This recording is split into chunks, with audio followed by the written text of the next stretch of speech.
اعوذ باللہ من الشیطان الرجیم بسم اللہ الرحمن الرحیم۔ السلام علیکم دوستوں، تمام دوستوں کو ہم اپنے چینل پر خوش آمدید کہتے ہیں۔ ابو مسلم کہتے ہیں کہ میں نے حضرت ابو امامہ رضی اللہ تعالیٰ عنہ کی خدمت میں حاضر ہوا، وہ مسجد میں تشریف فرما تھے۔ میں نے عرض کیا کہ مجھ سے ایک صاحب نے آپ کی طرف سے ایک حدیث نقل کی ہے کہ آپ نے نبی کریم صلی اللہ علیہ وسلم سے یہ ارشاد سنا ہے کہ جو شخص اچھی طرح وضو کرے پھر فرض نماز پڑھے تو حق تعالی شانہ اس دن وہ گناہ جو چلنے سے ہوئے ہوں، وہ گناہ جن کو اس کے ہاتھوں نے کیا ہو، اور وہ گناہ جس کے کانوں سے صادر ہوئے ہوں، اور وہ گناہ جن کو اس کے آنکھوں سے کیا ہو، اور وہ گناہ جو دل میں پیدا ہوئے ہوں، سب معاف فرما دیتے ہیں۔ حضرت ابو امامہ رضی اللہ تعالیٰ عنہ فرمایا کہ میں نے یہ مضمون نبی کریم صلی اللہ علیہ وسلم سے کئی مرتبہ سنا ہے۔ یہ مضمون بھی کئی صحابہ رضی اللہ تعالیٰ عنہ سے نقل کیا گیا ہے، چنانچہ حضرت عثمان رضی اللہ تعالیٰ عنہ، حضرت ابو ہریرہ رضی اللہ تعالیٰ عنہ، حضرت انس رضی اللہ تعالیٰ عنہ، حضرت عبداللہ صحابی رضی اللہ تعالیٰ عنہ، حضرت عمر بن عبسہ وغیرہ حضرات سے مختلف الفاظ کے ساتھ متعدد روایات میں ذکر کیا گیا ہے، اور جو حضرات اہل کشف ہوتے ہیں ان کے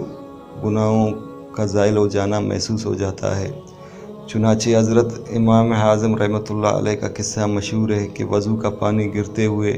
یہ محسوس فرما لیتے تھے کہ کون سا گناہ اس میں دھل رہا ہے۔ حضرت عثمان رضی اللہ تعالیٰ عنہ کی ایک روایت میں نبی کریم صلی اللہ علیہ وسلم کا یہ ارشاد بھی نقل کیا گیا ہے کہ کسی شخص کو اس بات پر مغرور نہیں ہونا چاہیے کہ اس کا مطلب یہ ہے کہ اس گھمنڈ پر نماز سے گناہ معاف ہو جاتے ہیں، گناہوں پر جرأت نہیں کرنا چاہیے، اس لیے کہ ہم لوگوں کا نماز اور عبادت جیسی ہوتی ہیں، ان کو اگر حق تعالی شانہ اپنے لطف و کرم سے قبول فرما لیں تو ان کا لطف احسان و انعام ہے، اور ورنہ ہماری عبادتوں کی حقیقت ہمیں خوب معلوم ہے۔ اگرچہ نماز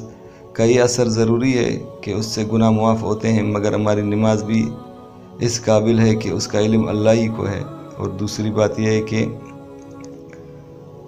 اس وجہ سے گناہ کرنا میرے مالک کریم ہے، یہ معاف کرنے والا ہے، انتہائی بے غیرتی ہے۔ اس کی مثال تو ایسی ہے کہ کوئی شخص یوں کہے کہ اپنے ان بیٹوں سے جو فلاں کام درگزر کرتا ہوں، اور وہ نالائق بیٹے اس وجہ سے کہ باپ نے درگزر کرنے کو کہہ دیا ہے جان کر اس کی نافرمانیاں کریں۔ اللہ پاک ہمیں عمل کرنے کی توفیق عطا فرمائے اور ثواب کی نیت سے آگے بھی شیئر کریں۔ وآخر دعوانا ان الحمدللہ رب العالمین۔ السلام علیکم۔